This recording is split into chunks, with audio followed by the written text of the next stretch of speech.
Hi hello నమస్తే, welcome to Andhraprabha TV. నేను మీ సౌజన్య ఉత్తరాల.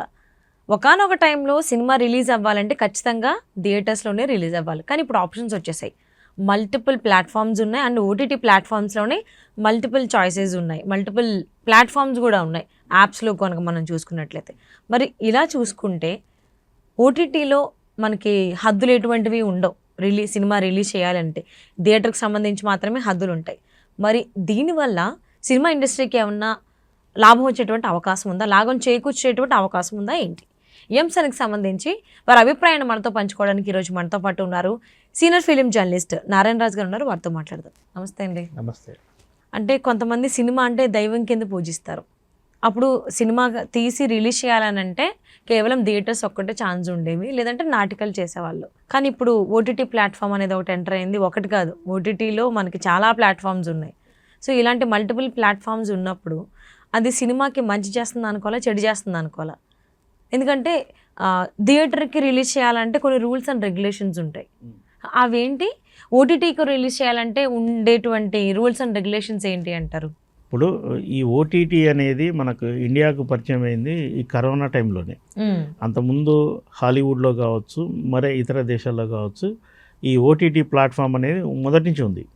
అయితే మనకు కరోనా వల్ల థియేటర్స్ అన్నీ దేశవ్యాప్తంగా మూతపడటంతో ఆ టైంలో అప్పటికే అండర్ ప్రొడక్షన్లో ఉండి రిలీజ్ ఎలా చేయాలి, ఈ సినిమాను ఎంతకాలం ఆపాలి అనే సందిగ్ధత తలెత్తినప్పుడు ఈ ఓటీటీ ప్లాట్ఫామ్ అనేది కొత్తగా వాళ్ళకు నిర్మాతలకు కనిపించింది. ప్రారంభంలో దిల్ రాజు లాంటి ప్రొడ్యూసర్ కూడా అప్పటికే తను తీసిన నానితో తీసిన వి అనే సినిమాను రిలీజ్ ఆపితే నష్టం ఎక్కువ, దాన్ని ఏం చేయాలన్న ఉద్దేశం డైలమాలో ఉన్నప్పుడు ఈ ఓటీటీ వేదిక మీద దాన్ని రిలీజ్ చేశాడు. అది మొదటి సినిమా కాబట్టి ప్రేక్షకులు దాన్ని కూడా ఎంజాయ్ చేశారు. క్రమక్రమంగా ఓటీటీ ప్లాట్ఫామ్స్ చాలా పెరిగాయి. వాళ్ళు ప్రధానంగా తొలుత వాళ్ళు కాన్సన్ట్రేట్ చేసింది సినిమాల మీదనే. పాత సినిమాలు ఎలాగ ఉంటాయి, కొత్త సినిమాలు అయితేనే ఇంట్లో వ్యూవర్ దాన్ని యాప్ను డౌన్లోడ్ చేసుకొని దానికి కావాల్సిన ప్రీమియం కట్టి చూస్తాడు. దానివల్ల కొత్త సినిమాల మీద పెట్టుబడులు పెట్టి సినిమా రిలీజ్కి ముందే దాన్ని కమిట్ అయ్యేవాళ్ళు. ఈ ప్రాసెస్ గతంలో శాటిలైట్ ఛానల్స్ వచ్చినప్పుడు కూడా ఉంది. ఓటీటీ ఇంకెక్కువైంది. ఓటీటీ వల్ల అడ్వాంటేజ్ ఎందుకు ఆసక్తి చూపెడతాడు జనం అంటే, ఓటీటీలో చూసే సినిమాకి అడ్వర్టైజ్మెంట్స్ ఉండవు. ప్లస్ మన అనుకూలమైన టైంలో 24 లేదు, అందులో కూడా ఇప్పుడు అడ్వర్టైజ్మెంట్స్ వస్తున్నాయి చక్కగా. అంటే ఈ టీవీ ఛానళ్ళతో పోలిస్తే చాలా తక్కువ ఉంటాయి. అది 2 నిమిషాలకు 3 నిమిషాలకు వేస్తే ఓటీటీ ప్లాట్ఫామ్ మీద చాలా తక్కువ ఉంటాయి. పైగా మనకు అనుకూలమైన సమయంలో సినిమా చూసే అవకాశాలు ఉంటాయి, క్లారిటీ ఉంటుంది, చాలా ఉన్నాయి దాని ప్లస్. దానివల్ల ప్రారంభంలో నిర్మాతలకు అంటే థియేటర్లో రిలీజ్ చేయకముందే ఓటీటీ ద్వారా వాళ్ళకి ఆదాయం వచ్చింది. క్రమక్రమంగా నిర్మాతలకు ఓటీటీ సంస్థలకు మధ్య బాగానే ఒప్పందాలు జరిగాయి. కానీ ఆ తర్వాత ఓటీటీ కొన్న సినిమాలు థియేటర్లో రిలీజ్ అయ్యి ఆడకపోవడంతో ఓటీటీలో చూడటానికి కూడా జనాలు ఇష్టపడలేదు. ఆ క్రమంలో ఏం చేశారంటే మస్ట్గా ఓటీటీ కొన్న సినిమా థియేటర్లో రిలీజ్ అయ్యి ఉండాలనే కండిషన్ పెట్టారు. అది ఎన్ని థియేటర్స్ అన్నా కానీ ఉండాలి. ఇప్పుడు మళ్ళీ కొత్త కండిషన్ ఏంటంటే స్టార్ హీరోలదే కొంటారు వాళ్ళు. అంటే ఓటీటీలో కూడా సినిమా చూడాలంటే పెద్ద హీరో ఉంటేనే ఆడియన్ సహజంగా ఇష్టపడతాడు. థియేటర్లో రిలీజ్ అయిన సినిమా బాగా బలగం లాంటి సినిమాలు బాగా ఆడితే అలాంటి సినిమాలను ఓటీటీలో చూసి ఎంజాయ్ చేస్తారు. ఇది పెట్టారు. ఇప్పుడు మళ్ళీ ఏమైందంటే షేర్ బేస్, అంటే ఎన్ని వ్యూస్ వస్తే అంత పేమెంటు 60-40, 40-60 ఇలా పద్ధతిలో ఓటీటీ ప్లాట్ఫామ్లు వ్యాపారం చేస్తున్నాయి. దీనివల్ల సినిమాలకు నష్టం ఏమిటి అంటే కొంత నష్టం ఉంది. ఇప్పుడు సినిమా రిలీజ్ అయ్యాక మంచి ఆదరణ పొందకుంటే అది ఓటీటీలో వస్తుందనే అభిప్రాయం ఆడియన్స్లో వ్యక్తమైతే థియేటర్కి వెళ్ళరు. ఇప్పుడు సంక్రాంతికి వస్తున్నాం, డాకు మహారాజు ఇలాంటి సినిమాలు అయితే బాగుంది అని టాక్ రావడంతో థియేటర్కి పరిగెత్తి చూస్తున్నారు. కానీ అన్ని సినిమాలకు అది సాధ్యం కాదు. దానివల్ల ఓటీటీ కూడా కొంత నష్టమే. ఇక మీరు అన్నట్టు సెన్సార్ సినిమాకు ఉండే నిబంధనలు ఓటీటీకి లేవు. ఇండిపెండెంట్ సినిమా పేరుతో వేస్తారు, 12 వారాల వెబ్ సిరీస్ అని వేస్తారు, వెబ్ సిరీస్ సక్సెస్ అయితే ఇంకా తీస్తుంటారు. దానికి మన వెంకటేష్ రాణా నటించిన రాణా నాయుడు అనే వెబ్ సిరీస్ మీద ఎన్ని విమర్శలు వచ్చినాయో మీకు తెలుసు. అంత వల్గర్ లాంగ్వేజ్ కూడా వాడారు. అయినా అది రేటింగ్లో అది నెంబర్ 2లో నిలబడింది. సంక్రాంతి వస్తున్న వాళ్ళు ఆ బుడ్డోడితో మాట్లాడించిన మాటలు అవే. ఓటీటీ ప్రభావం పిల్లల మీద ఎలా ఉంటుందనేది చూపెట్టింది అదే. సహజంగా నిజాయితీగా మంచి కథతో సినిమా తీసేవాడికి సినిమానే బెటరు. లేదు ఒక కథను చాలా వివరంగా చాలా పెద్ద కథను చెప్పాలనుకుంటే వెబ్ సిరీస్ బెటరు. ఈ 2 చాయిస్. ఆడియన్స్ అయితే రెండింటిని ఎంజాయ్ చేస్తున్నారు. అంటే అసలు ఎందుకు సినిమా అంటే ఎక్కడైనా సినిమానే కదా, కానీ థియేటర్లో రిలీజ్ అయితే ఒక రకమైనటువంటి రూల్స్ అండ్ రెగ్యులేషన్స్, అదే ఓటీటీ ప్లాట్ఫామ్ త్రూ రిలీజ్ అయితే ఒక రకమైనటువంటి రూల్స్ అండ్ రెగ్యులేషన్స్ ఉండడం అనేది ఏ విధంగా తీసుకోవాలి అంటారు? థియేటర్ అనుభూతి అనేది ఏదైనా గొప్పగా ఉంటుంది. అది ఐమాక్స్లో చూడవచ్చు, బిగ్ స్క్రీన్లో చూడవచ్చు, సింగిల్ స్క్రీన్లో చూడవచ్చు, ఎక్కడ చూసినా అది ఒక ఇంటి నుంచి ఒక ఆడియన్ బయలుదేరి వెళ్ళి సినిమా తీయడం ఇదంతా ఒక ప్రయాణం, ఒక ఎంజాయ్మెంట్. ఇది ఓటీటీలో ఉన్న సినిమాను ఎప్పుడంటే అప్పుడు రిమోట్ తీసి క్లిక్ చేసి చూడడం అనేది అది వేరు. అది పరిమితమైన అనుభూతి ఉంటుంది. థియేటర్ ఎక్స్పీరియన్స్ ఎప్పుడు ఓటీటీకి రాదు. అందుకే థియేటర్లో చూసిన వాళ్ళే రిపీట్గా ఓటీటీలో కూడా చూసి ఎంజాయ్ చేస్తుంటారు తప్ప కేవలం కొత్త సినిమాలను ఓటీటీలో చూద్దాము అనే అభిప్రాయం చాలా తక్కువ మందికి ఉంటుంది. ఎందుకంటే ఓటీటీ మరోవైపు శాటిలైట్ ఛానల్లో వచ్చే సీరియళ్లతో కూడా పోటీ పడాలి. శాటిలైట్ ఛానల్లో వివిధ గేమ్ షోస్, రకరకాల షోస్ ఉంటున్నాయి కదా, వాటితో కూడా సినిమా పోటీ పడాలి. వాటిని తట్టుకునేందుకే ఓటీటీ ప్లాట్ఫామ్లో ఈ నందమూరి బాలకృష్ణతోని అన్స్టాపబుల్, ఇంకా సుధీర్ వీళ్ళతోని అనేక షోస్ చేస్తున్నారు. సినిమా కాకుండా మిగతా కార్యక్రమాలను కూడా వాళ్ళు ఆకర్షించే విధంగా రూపొందిస్తున్నారు. అంటే మొదలు మీరు సీరియల్స్ అనేటువంటి మాట తీసుకొచ్చారు. ఇంట్లో సీరియల్స్కి పెద్దవాళ్ళు కానీ ఎవరైనా కానీ ఎంత ఇంట్రెస్ట్ చూపిస్తారో, ఎంత టైం కేటాయిస్తారో మన అందరికీ తెలుసు. కానీ ఒక్కటైనా చూడ్డానికి కొంచెం మనశ్శాంతి కలిగించేటువంటిది ఇస్తుందా, ఆహ్లాదకరంగా ఉంటుందా అంటే కాదు.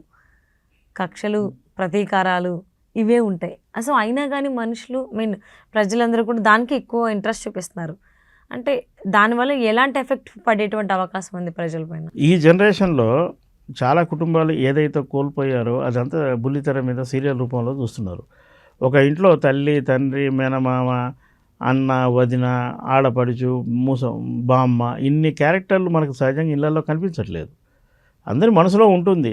వాళ్ళకున్న ఆదాయ వనరులు, వాళ్ళ లివింగ్ స్టైలు, దీనివల్ల ఉమ్మడి కుటుంబంగా జీవన విధానం పోయింది. దాంతోనే ఈ సీరియళ్ళు చాలా వరకు నేను కొంత అబ్జర్వ్ చేశాను, ఎక్కువ క్యారెక్టర్లతో సీరియల్స్ ఉంటాయి. ఇది ఇంతవరకు బాగానే ఉంది. ఇక నేటివిటీ అనేది టీవీ సీరియల్స్ క్రియేట్ చేస్తున్నాయి. అంటే తల్లి కొడుకు మీదనే పగబట్టడం, భార్య భర్త మీద పగబట్టడం, లేదా చెల్లి ఇంకోరి మీద పగబట్టడం, ఒక విధంగా అసలు ఎదుటి వ్యక్తిని అంతం చేసే వరకు క్యారెక్టర్లను క్రియేట్ చేయడం మాత్రం ఇబ్బందికరమే.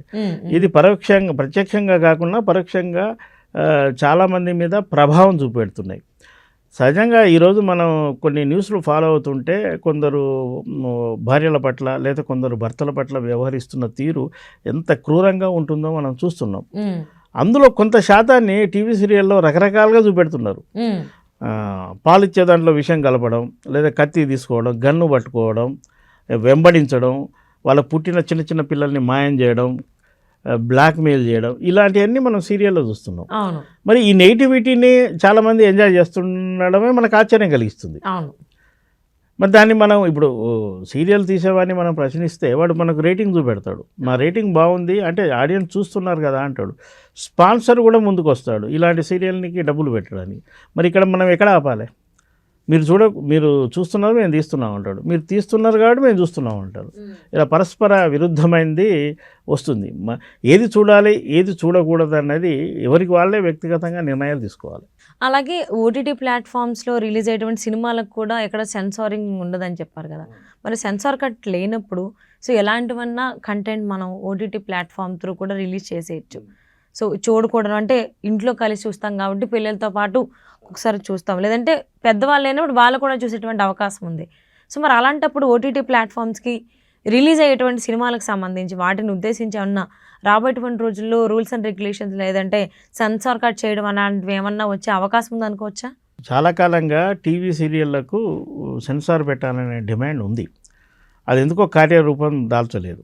ఓకే, ఇప్పుడు ఓటీటీకి కూడా అలాంటి డిమాండ్ ఖచ్చితంగా వస్తుంది. ఇప్పుడు అందులో వేసే సినిమాలన్నీ సెన్సార్ అయి ఉంటాయి కాబట్టి ఇప్పుడు మీకు శాటిలైట్లో టెలికాస్ట్ అయ్యే వాటికి కూడా సెన్సార్ ఉంటుంది. సినిమాలకు ప్రభుత్వం ఆధ్వర్యంలో సెన్సార్ డిపార్ట్మెంట్ ఉంటుంది. వాళ్ళు సినిమాలకు పెట్టారు, శాటిలైట్లో వచ్చే సినిమాలకు పెట్టారు. ఈ టీవీ సీరియల్ లేదా ఓటీటీ ప్లాట్ఫామ్లో వచ్చే ఇండిపెండెంట్ ఫిల్మ్స్ కానీ వెబ్ సిరీస్ కానీ ఎలాంటి నిబంధనలు పెట్టలేదు. బహుశా అలాంటి మనం రీసెంట్గా కొన్నిటి మీద విమర్శలు వచ్చాయి. వాడుతున్న లాంగ్వేజ్ కూడా అంటే మనం వ్యక్తిగతంగా ఉపయోగించిన పదాలని కూడా వాడుతున్నారు. అవును.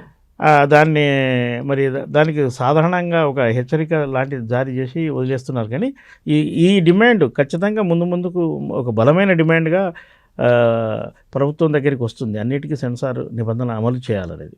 సో అలా వస్తుందని ఆశిద్దామండి. సీరియల్స్కి సంబంధించి కావచ్చు, ఓటీటీ రిలీజ్ అయ్యేటువంటి కొన్ని సిరీస్ కానీ సినిమాలు కానీ సో సెన్సార్ అవ్వకుండా రావడం వల్ల కొంచెమనే కాదు తినేటువంటి నెగిటివ్ ఇంపాక్ట్ బాగానే పడుతుంది పిల్లల మీద, అక్కడ ఉన్న ప్రజలపైన కూడా. సో సెన్సార్ అయ్యేటువంటి అవకాశం రావాలి, సిచ్యువేషన్ వస్తుంది ఆశిద్దాం. Thank you so much Raju. Bye.